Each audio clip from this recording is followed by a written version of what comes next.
Bonjour à tous. Allez, qui n'a jamais fixé une de ces plantes en se disant « Mais qu'est-ce qui cloche avec toi ?»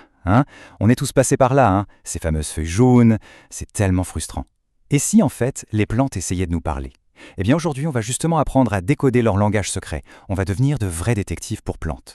C'est LA question qui nous hante tous, n'est-ce pas? Une feuille qui jaunit, c'est un peu le signal d'alarme universel du jardinier. Mais qu'est-ce que ça veut dire, au juste? Trop d'eau? Pas assez de lumière? C'est ce qu'on va démêler ensemble. Alors voilà, faut bien comprendre une chose. Une feuille jaune, ce n'est pas le vrai problème. C'est juste un symptôme. Notre mission, c'est de trouver la cause racine.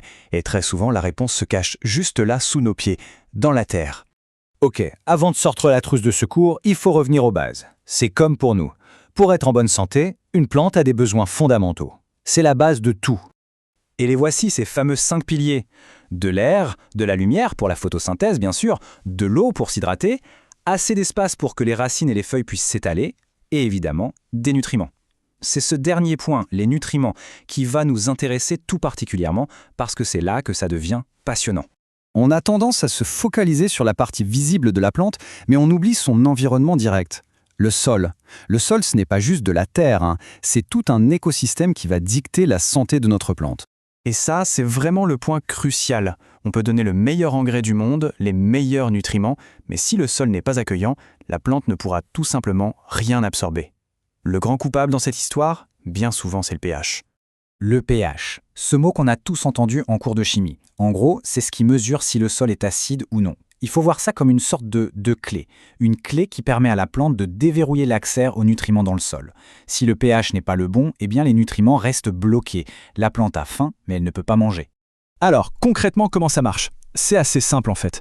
Un sol acide, c'est un sol qui a un pH en dessous de 7. Pensez à un sol riche en tourbe, en compost. Et puis il y a le sol alcalin, qu'on appelle aussi basique. Là, le pH est au-dessus de 7 et on y trouve souvent pas mal de calcaire. Le truc, c'est que chaque type de sol va rendre certains nutriments plus faciles à manger pour la plante et d'autres non. Par exemple, un sol très alcalin, eh bien, il peut littéralement bloquer le fer. Le fer est là, dans la terre, mais la plante, elle ne peut pas y toucher. Mais la bonne nouvelle, c'est que ce n'est pas sorcier de savoir ce qui se passe dans notre sol. On peut très facilement jouer au petit chimiste. Il suffit de suivre ces quelques étapes. C'est vraiment le premier pas indispensable pour comprendre son jardin. Bon, maintenant qu'on a compris que le sol, c'est le restaurant, parlons un peu du menu. De quoi les plantes se nourrissent-elles, au juste? Alors, voilà les 3 stars. Le fameux NPK qu'on voit sur tous les paquets d'engrais. Pour faire simple, le N, l'azote, c'est pour le vert, pour avoir de belles feuilles bien touffues. Le P, le phosphore, c'est le pro des racines, des fleurs et des fruits. Et le K, le potassium, c'est un peu le médecin de la plante. Il gère sa santé globale, sa résistance aux maladies. Mais l'histoire ne s'arrête pas là. En plus de ce trio de choc, les plantes ont besoin de leurs petites vitamines. Le magnésium, par exemple, c'est le cœur de la chlorophylle, ce qui donne la couleur verte aux feuilles. Et le fer, lui aussi, est indispensable à la photosynthèse. Ces éléments sont nécessaires en toute petite quantité, mais ils sont absolument vitaux. Parfait, on a posé les bases. Maintenant, la partie la plus fun, l'enquête. On va apprendre à lire les indices que les plantes nous donnent directement sur leurs feuilles. Ce qui est absolument fascinant, c'est que ce n'est jamais fait au hasard. Une plante ne fait pas juste jaunir. La façon dont elle jaunit, l'endroit où ça commence, tout ça, c'est un indice ultra précis sur ce dont elle manque. C'est un vrai code à déchiffrer. Et voici notre grille de décodage. Si toute la feuille devient jaune pâle, un peu molle et finit par tomber, il y a de fortes chances que ce soit un manque d'azote. Si les feuilles jaunissent, mais que les nervures, elles, restent bien vertes, ça, c'est le signe classique d'un manque de fer, on appelle ça la chlorose ferrique. Des bords qui deviennent marrons, tout secs, comme brûlés, pensez potassium. Et enfin, si le jaunissement est un peu marbré, entre les nervures, c'est sûrement un manque de magnésium. On voit bien que chaque carence a sa propre signature. C'est bien beau de poser un diagnostic, mais après, on fait quoi? Allez, on passe au traitement.